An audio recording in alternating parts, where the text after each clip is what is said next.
Sir नमस्कार। आज हमें आप सिलाई के काम के बारे में बताएं कि घर बैठे कपड़े की सिलाई का काम कैसे शुरू करें और सिलाई के काम में क्या स्कोप है। इसके अंदर एक व्यक्ति कितनी कमाई कर सकता है और इस काम को कितने उच्च लेवल तक ले जा सकता है, कितने बड़े लेवल पर इस काम को हम कर सकते हैं। आज हमें इसके बारे में जानकारी दें। आज हमें सिलाई के काम की ट्रेनिंग दें ताकि हम अपना खुद का बिजनेस करके स्वरोजगार प्राप्त कर सकें। हाँ बिल्कुल, आज मैं आपको बहुत अच्छे सदाबहार काम के बारे में बताऊंगा जिसे गांव में या शहर में घर से या शॉप से करके बहुत अच्छी इनकम की जा सकती है। इस कार्य को महिलाएं घर बैठे कर सकती हैं और पुरुष भी कर सकते हैं। घर बैठे पैसे कमाने के लिए सिलाई का काम एक बहुत ही अच्छा जरिया है। यदि आप किसी ऐसे स्थान पर अपने काम को शुरू करते हैं जहां सिलाई का काम आसान है तो इससे आपको ज़्यादा मुनाफा होगा, परंतु यदि ऐसा नहीं है तो आप कपड़े सिलने का कार्य घर से ही कर सकते हैं। इस कार्य के लिए आपको किसी ज़्यादा परिश्रम मेहनत की ज़रूरत नहीं है, केवल अच्छी सिलाई और समय सीमा का ध्यान रखना है। कपड़ों की सिलाई करके आप बहुत अच्छे पैसे कमा सकते हैं और आसानी से अपना खर्चा निकाल सकते हैं।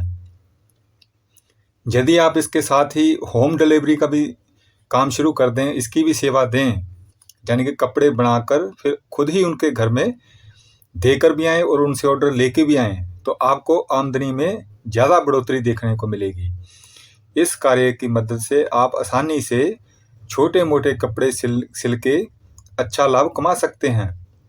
किसी भी बिजनेस को शुरू करने से पहले उस बिजनेस का कितना स्कोप है ये प्रश्न होना स्वाभाविक है, लेकिन टेलरिंग बिजनेस में स्कोप के बारे में सोचने की ज़रूरत ही नहीं है, क्योंकि ये ऐसा बिजनेस है जिसकी डिमांड कभी ख़त्म नहीं होगी। जब तक इस धरती पर मनुष्य रहेंगे उन्हें कपड़े पहनने की आवश्यकता तो पड़ेगी। तो स्वाभाविक सी बात है कि कपड़े सिलने के लिए तो टेलर की उनको ज़रूरत पड़ेगी। हालांकि पहले के समय में भी टेलर थे, लेकिन पहले इतना फैशन नहीं था। लेकिन आजकल लोग फैशन को बहुत ज़्यादा फॉलो करते हैं और सेलिब्रिटी को देखकर उनके जैसे ही डिज़ाइन के कपड़े सिलवाते हैं और सिलवाना चाहते हैं। और ज़्यादातर स्त्री पुरुष आजकल सिर्फ 3 से 6 महीने के अंदर ही अपने पुराने कपड़े बदलकर नए कपड़े बनवाते हैं। इस तरह फैशन ने इस बिजनेस को भी काफ़ी ज़्यादा बड़ा और विशाल बना दिया है। इसलिए यदि कोई टेलरिंग बिजनेस को शुरू करना चाहता है तो वह इस बिजनेस में किसी नुकसान के होने की संभावना के बारे में बिना सोचे ही इसे शुरू कर सकता है। हाँ, ये बात ज़रूर है कि जो जितना ज़्यादा अपने स्किल में अच्छा होगा, अपनी स्किल को बढ़ाएगा, उसे इस व्यवसाय में उतना ही ज़्यादा फ़ायदा होगा। लोगों ने एक सिलाई मशीन से काम शुरू करके आज बहुत बड़ी बड़ी फैक्ट्रियाँ बना ली हैं। उनका सिला हुआ कपड़ा विदेशों में एक्सपोर्ट होता है। तो वहीं ऐसे भी हजारों लाखों सिलाई मास्टर हैं जो कि पूरी ज़िंदगी एक छोटी सी दुकान में ही एक ही गली में काट देते हैं। सर, सिलाई के कार्य कितनी प्रकार के हैं, कितने प्रकार के कपड़ों की सिलाई कर सकते हैं हम लोग, इसके बारे में भी हमें बताएं। हाँ देखो, इसकी कोई लिमिट नहीं कि आप कितने प्रकार के कपड़े सिल सकते हैं। आप छोटे बच्चों के कपड़े बना सकते हैं, आप सूट बना सकते हैं, आप निकरें बना सकते हैं, आप लोअर बना सकते हैं, आप कोट बना सकते हैं, आप रुमाल बना सकते हैं, आप मास्क बना सकते हैं, आप कुर्ता बना सकते हैं, आप पजामे बना सकते हैं। आपको जो भी कपड़ा बना हुआ दिखता है किसी भी फैशन में, किसी भी तरीके से, वह सब सिलाई के काम में आता है, उसे आप बना सकते हैं। और नहीं तो थैले ही बनाने शुरू कर दो। आजकल तो थैलों की ही बहुत बड़ी मांग है बाजार में। अगर किसी व्यक्ति को सिलाई मशीन चलानी आती है और जिन भी वस्त्रों की ज़रूरत एक साधारण व्यक्ति को पड़ती है उसे वह अगर सिलना जानता है तो वह व्यक्ति घर बैठे सिलाई मशीन का काम आसानी से शुरू कर सकता है। सिलाई का काम शुरू करने के लिए आपके पास हुनर का होना बहुत ज़रूरी है। अगर आपके मन में उस काम को करने के लिए लगन और हुनर है तो आप सिलाई का काम शुरू कर सकते हैं। और सिलाई का हुनर कोई इतना कठिन तो है नहीं, कोई आपको अंतरिक्ष का रॉकेट बनाना है। कोई भी व्यक्ति अपने मन लगाकर किसी भी उम्र में केवल 3 महीने में ही किसी भी तरह की सिलाई के काम को सीख सकता है। और आजकल तो फ्री में इंटरनेट पर हजारों कोर्स पड़े हैं जिनको देखकर कोई भी सिलाई मास्टर बड़े आराम से बन सकता है। सिलाई करने के लिए बहुत सी अलग अलग प्रकार की चीज़ें होती हैं। सिलाई करने के लिए बहुत सारे प्रकार के वस्त्र होते हैं, जैसे कि महिलाओं के लिए अलग और पुरुषों के लिए अलग। पुरुषों के लिए शर्ट, पैंट, ब्लेजर, कुर्ता पजामा, शेरवानी, कोट पैंट जैसे वस्त्र हैं जो हर किसी को सिलवाने की ज़रूरत पड़ती है, वो खुद ही थोड़ा सिलते हैं। महिलाओं के लिए भी कई सारे वस्त्र हैं जो सिले जाते हैं, जैसे सलवार सूट, लहंगा चोली, साड़ी के blouse, kurti, frock, fall, petticoat, ऐसे कई सारे वस्त्र होते हैं जिसे सिलने के लिए एक सिलाई मास्टर की ज़रूरत होती ही है। और सिलाई मास्टर का आजकल तो बहुत बड़ा दर्जा हो गया है। आजकल सिलाई मास्टर को हम फैशन डिजाइनर का नाम देते हैं, जो कि आपकी लाइफ में रंग भरते हैं, आपको खूबसूरत दिखने में आपकी मदद करते हैं। अगर व्यक्ति को सिलाई कढ़ाई का काम आता है तो वह उसके लिए बहुत ही फायदेमंद हो सकता है। लोग ऐसी छोटी छोटी चीज़ें सिलने के लिए दर्जी के पास जाते हैं। सर, हम कपड़े का बिजनेस से कैसे शुरू करें, इसके लिए क्या करना होगा? हाँ देखो, किसी भी व्यवसाय को शुरू करने से पहले बाजार की रिसर्च यानी मार्केट में उस कार्य की खोजबीन और महंगे मांग क्या है इसका पता लगाना बेहद ज़रूरी होता है, नहीं तो कभी भी घाटा खा सकते हो। आजकल लोग कई तरह के कपड़े पहनना पसंद करते हैं। कई लोग अलग अलग प्रकार के डिजाइनर और स्टाइल के कपड़े पहनना पसंद करते हैं। इन सब चीज़ों के बारे में पता करने के बाद ही कोई व्यक्ति एक अच्छे व्यवसाय को आरंभ कर सकता है। बाजार की मांग को पता करने के लिए आपको 2 चीज़ें की मदद ले सकते हैं। जैसे पहले तो बाजार की दुकानों में देखकर, इसके लिए आपको खुद ही बाजार में घूमना होता है और ये पता लगाना होता है कि दुकानों में किस प्रकार की मांग ज़्यादा है और किस प्रकार के डिजाइन बाजार में ज़्यादा खरीदे बेचे जा रहे हैं। दूसरा, इंटरनेट के माध्यम से, इंटरनेट की सुविधा से आपको ये पता लगा सकते हैं कि बाजार में लोगों को क्या मांग है और इंटरनेट की दुनिया में किस प्रकार के कपड़े और किस प्रकार के डिजाइन को ज़्यादा महत्व दिया जा रहा है, किस प्रकार के कपड़े को लोग ज़्यादा पसंद करते हैं, महिलाओं की पसंद क्या है, पुरुषों की पसंद क्या है, बच्चों की पसंद क्या है, इस सब के बारे में जानें। इसके बाद आप इस कार्य को शुरू कर सकते हैं। एक अच्छे व्यवसाय के लिए बाजार की गहराई से जांच करना बेहद जरूरी होता है।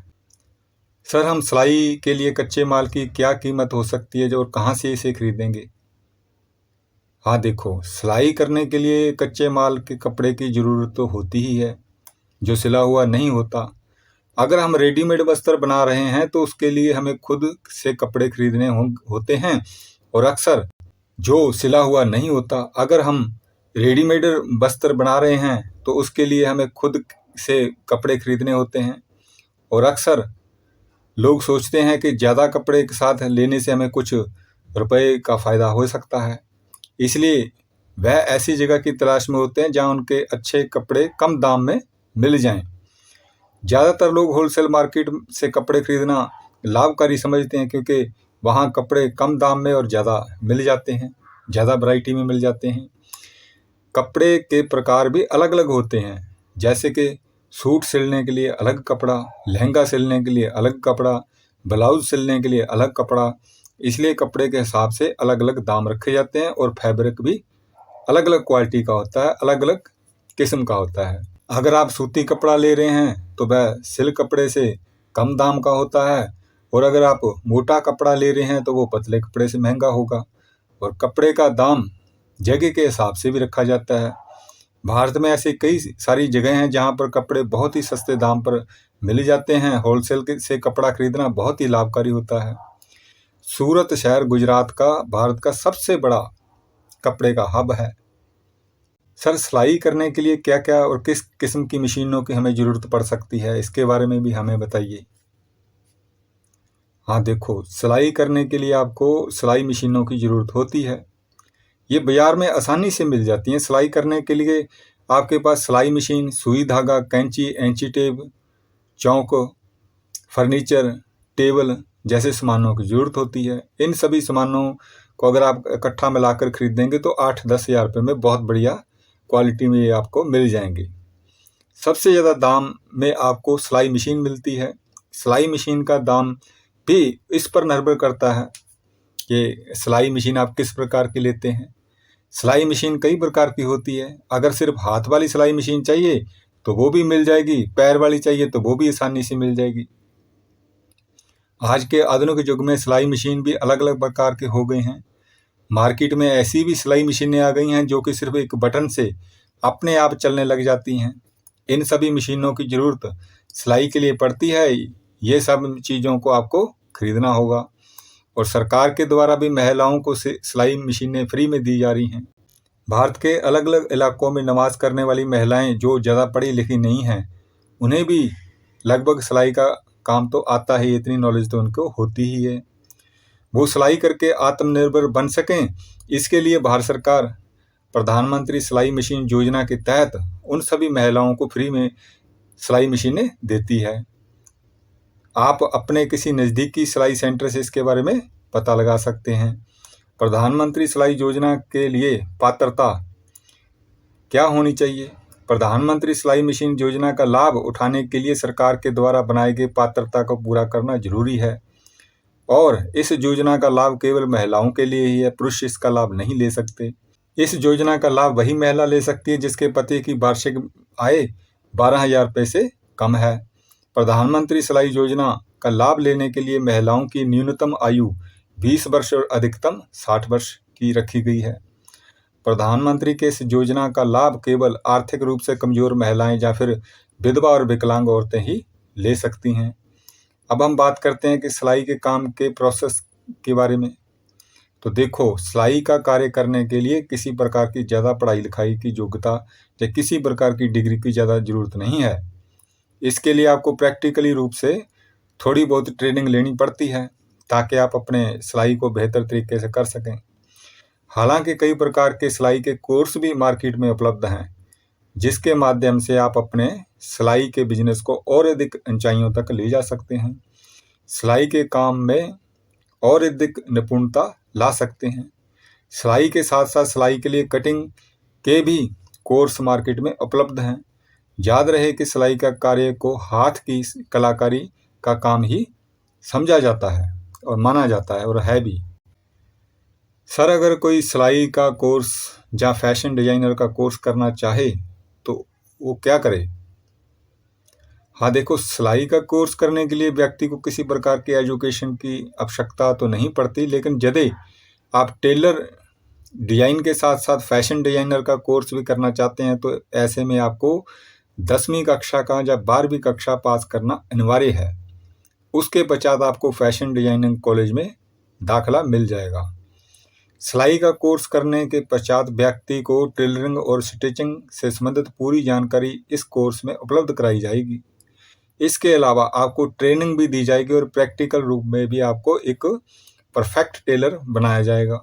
टेलरिंग का ये पोस्ट करने के लिए आप अपने नज़दीकी किसी भी ट्रेनिंग सेंटर में दाखिला ले सकते हैं या फिर ऑनलाइन इस कोर्स को करने के लिए अपना आवेदन लगा सकते हैं।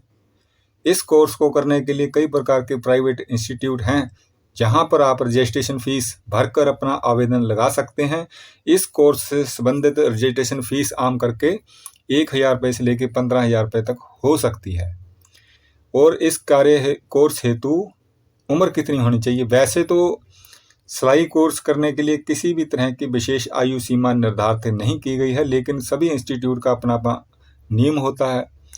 कुछ सिलाई प्रशिक्षण देने वाले इंस्टीट्यूट प्रवेश लेने वाले उम्मीदवार की उम्र 15 वर्ष से ऊपर होना अनिवार्य होता है, तो कुछ इंस्टीट्यूट न्यूनतम 18 वर्ष की आयु को उन्होंने निर्धारित कर रखा है, यानी कि 18 वर्ष के ऊपर के ही कैंडिडेट को वो कोर्स करवाते हैं।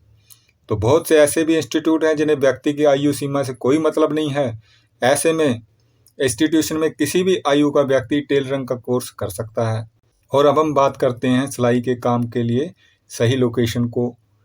तो देखो, सिलाई के व्यवसाय शुरू करने के लिए आपको एक सही स्थान का उपयोग करना बेहद आवश्यक है, क्योंकि यदि आपका व्यवसाय सही स्थान पर नहीं होगा तो आपको ग्राहक भी कम ही मिलेंगे। आपको एक ऐसा मुख्य बाजार या किसी आवासीय स्थान के बीच में एक ऐसा क्षेत्र खोजना होगा जहाँ पर आपको आसानी से सिलाई करवाने वाले लोग मिल जाएं।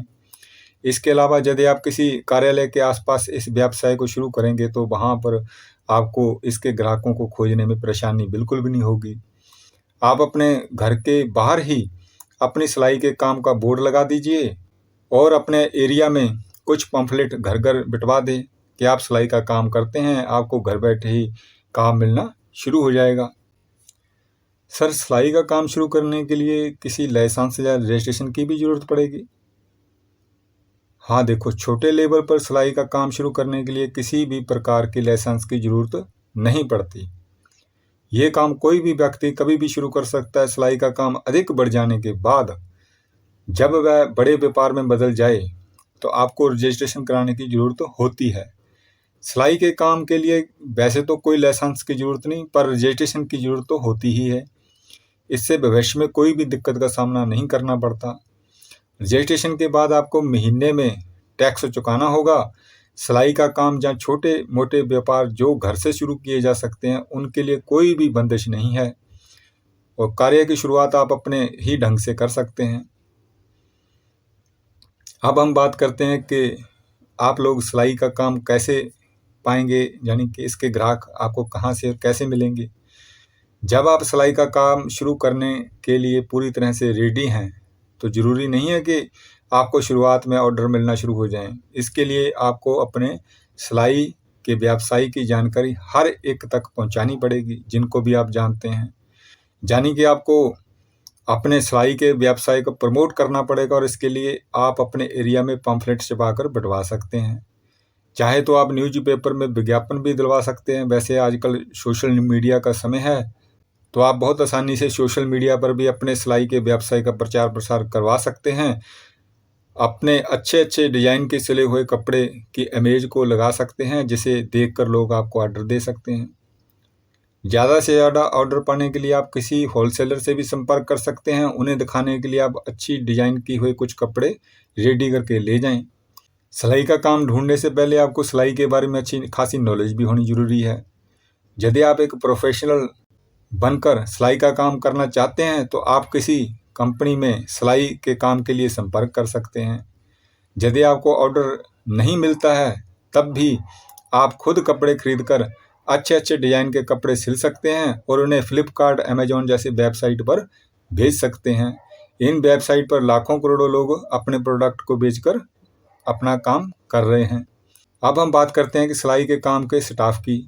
तो देखो, सिलाई के काम के कार्य के लिए अगर आप घर से काम कर रहे हैं तो आपको सिलाई के लिए किसी भी स्टाफ की ज़रूरत नहीं पड़नी चाहिए, क्योंकि घर में ही इतनी जगह तो होती नहीं कि आप स्टाफ को लगा सकें। परंतु यदि आप घर से कार्य करके अपने व्यवसाय को बढ़ा करके किसी अन्य स्थान पर चालू करते हैं तो वहाँ आप स्टाफ रख सकते हैं। यदि आपका व्यवसाय बड़ा है तो आप उसमें कम से कम 2 स्टाफ रख करके अपने कार्य को ज़्यादा अच्छे तरीके से कर सकते हैं। जब आप अपने स्टाफ का चयन करें तो उनकी काबिलियत को भी ज़रूर देखें। उसे अच्छी तरह सिलाई आनी चाहिए ताकि वह काम का नुकसान ना करे। सर, सिलाई के काम के कार्य के लिए लागत कितनी आ जाएगी शुरू में, छोटे और बड़े लेवल पर अगर हम इस काम को करना चाहें? हाँ देखो, किसी भी व्यवसाय को शुरू करने से पहले हमें इस बात का ध्यान रखना पड़ता है कि इस व्यवसाय को शुरू करने के लिए हमें कितना निवेश करने की ज़रूरत पड़ेगी। अगर आप सिलाई के व्यवसाय को छोटे स्तर से शुरू करना चाहते हैं तो इस व्यवसाय को आप 7 से 10,000 रुपये के निवेश से ही चालू कर सकते हैं। और अगर आपका प्लान किसी बड़े स्तर के व्यवसाय का है तो इसमें आपको कम से कम 1 लाख रुपये तक का खर्चा आ ही जाएगा।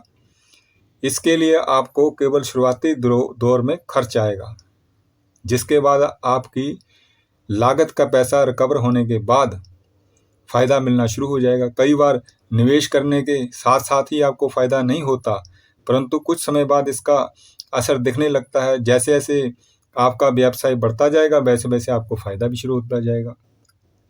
सर, सिलाई के कार्य में लाभ कितना हो सकता है, इसमें कितना स्कोप है, कितनी इनकम हम मंथली कर सकते हैं? देखो, यदि आप घर से सिलाई का कार्य शुरू कर रहे हैं तो आपको प्रतिदिन 500 रुपये से लेकर 1,000 रुपये की प्रतिदिन की इनकम हो सकती है। कई बार ये भी देखा गया है कि शुरुआती दौर में भले ही लाभ प्राप्त ना हो, परंतु फिर भी बाद में लाभ काफ़ी बढ़ जाता है और प्रसिद्धि भी, नाम भी फैल जाता है। बहुत बार ऐसा भी हुआ है कि लोग शुरुआती दौर में हानि होने से निराश हो गए और अपने काम को ही बंद कर दिया। और यदि आप लगातार अपने कार्य को चलाते रहेंगे तो कुछ ही समय में आपकी इनकम 10,000 रुपये से लेकर 30,000 रुपये तक मंथ में अपने आप पहुंच जाएगी। कुछ इन्हीं कारणों की वजह से लोग सिलाई कढ़ाई के कार्य को करना ज़्यादा पसंद करते हैं। इसमें लागत बहुत कम है और लाभ बहुत ज़्यादा है। सर, हम लोग कपड़ा सिलाई के व्यवसाय को किस तरीके से बढ़ाएं या बढ़ा सकते हैं? देखो, आप सिलाई का व्यवसाय शुरू करते हैं तब शुरुआत में हो सकता है कि आपको थोड़ा कम मुनाफा हो, लेकिन इसको तेज़ी से ग्रो करने के लिए शुरुआत में आप सिलाई के चार्ज को कम रखें, ठीक रखें। इसके लिए आप अपने आसपास के सिलाई वालों का विश्लेषण करें कि वो लोग सिलाई का कितना चार्ज लेते हैं।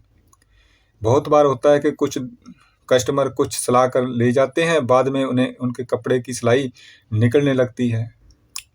ऐसे में यदि वह कस्टमर आपके पास आते हैं तो उन्हें अच्छे से सिल कर दें और आप कपड़े सिलने में जो भी धागा या अन्य चीज़ें यूज करते हैं वह अच्छी क्वालिटी की ही यूज करें और ग्राहकों के कपड़ों को ग्राहकों के अनुसार सही फिटिंग में सिल कर दें। अपनी बोलचाल की भाषा को अच्छा रखें, समय पर काम को करके दें, ग्राहक को नए नए फैशनों की जानकारी दें, दुकान को साफ सुथरा रखें। इससे कस्टमर के बीच आपकी इमेज अच्छी होगी, वह आपको सिलाई के व्यवसाय को ज़्यादा से ज़्यादा प्रमोशन भी वो फ्री में करेंगे।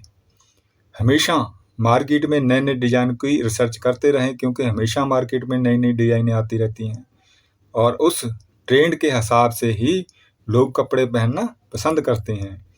आपके अंदर एक अच्छी क्रिएटिविटी है और नए नए डिज़ाइन के कपड़े सिलते हैं, तो ऐसे में लोग ज़्यादा आकर्षित होंगे आपकी तरफ और ज़्यादा से ज़्यादा कपड़े सिलवाएंगे। और ध्यान रहे कि उनके कपड़ों का कोई नुकसान ना पहुंचे। कपड़ों की सिलाई हो जाने के बाद उन्हें अच्छे तरीके से फोल्ड करके रखें। निश्चित रूप से इस तरह आपका सिलाई का काम खूब चलेगा। सर, हमें सिलाई के कार्य में रिस्क के बारे में भी थोड़ी जानकारी दें ताकि हम उससे सावधान रहें। हाँ, देखो, ऐसा ज़रूरी नहीं है कि किसी भी व्यवसाय में केवल अच्छा ही अच्छा और लाभ ही लाभ हो। कई बार पैसे डूबने और हानि होने की आसार भी रहते हैं। सिलाई बुनाई के कार्य में भी कुछ ऐसी चीज़ें को महसूस किया गया है, जैसे कि यदि आप किसी भी कार्य को समय पर नहीं कर पाते हैं तो इससे आपके व्यवसाय पर सीधा प्रभाव पड़ता है, यहाँ तक कि बाकी लोगों के कार्य में भी विलंब होने का कारण बन जाता है। इसमें और कई प्रकार के रिस्क होते हैं जिनमें हम समय सीमा और उचित कार्य को शामिल कर सकते हैं। लोग हमेशा ही उन लोगों के पास कपड़े देते हैं जिन पर उन्हें पूरा भरोसा होता है कि बंदा सही समय पर और सही तरीके से कपड़े सिल देगा। इसके अलावा यदि कोई व्यक्ति अपने कार्य को सही ढंग से करता है तो उसके लिए रिस्क का कम होना स्वाभाविक ही होता है, फिर रिस्क नहीं रहता। रिस्क को कम करने के लिए आपको इस चीज़ का ध्यान रखना पड़ेगा कि आपके कार्य में कोई ढिलाई ना हो और समय पर सब अपने कार्यों को पूरा कर सकें। बाकी और इसमें कोई ज़्यादा रिस्क नहीं है। आपके अंदर क्षमता होनी चाहिए अपने काम को सफल बनाने की। यदि कोई व्यक्ति अपने कार्य को घर से शुरू करना चाहता है तो सिलाई का कार्य उसके लिए एकदम सटीक उपाय होगा। इसके बावजूद लोग इन सब कार्यों को छोड़कर घर से बाहर जाते हैं और दूसरों के अंडर में रहकर कार्य करते हैं, जबकि इन सरल उपायों से वे आसानी से अपना व्यवसाय शुरू कर सकते हैं। सिलाई का काम ऐसा काम है जो कभी बंद नहीं होगा। इसमें आपकी सोच से भी ज़्यादा संभावनाएं हैं और अवसर हैं। तो मैंने आपको सिलाई के काम की काफ़ी जानकारी दे दी है। मेरी शुभकामनाएं हैं कि आपका सिलाई का काम खूब चले। फिर भी अगर आप कुछ और जानकारी चाहते हैं तो पूछ सकते हैं। सर, आपका बहुत बहुत धन्यवाद। आपने हमें बहुत अच्छे से सिलाई के काम के बारे में जानकारी दी और अब हम इस कार्य को जल्दी ही शुरू करने वाले हैं और अगर हमें आपकी मदद की ज़रूरत हुई आपसे हम अवश्य पूछने के लिए आएंगे। धन्यवाद।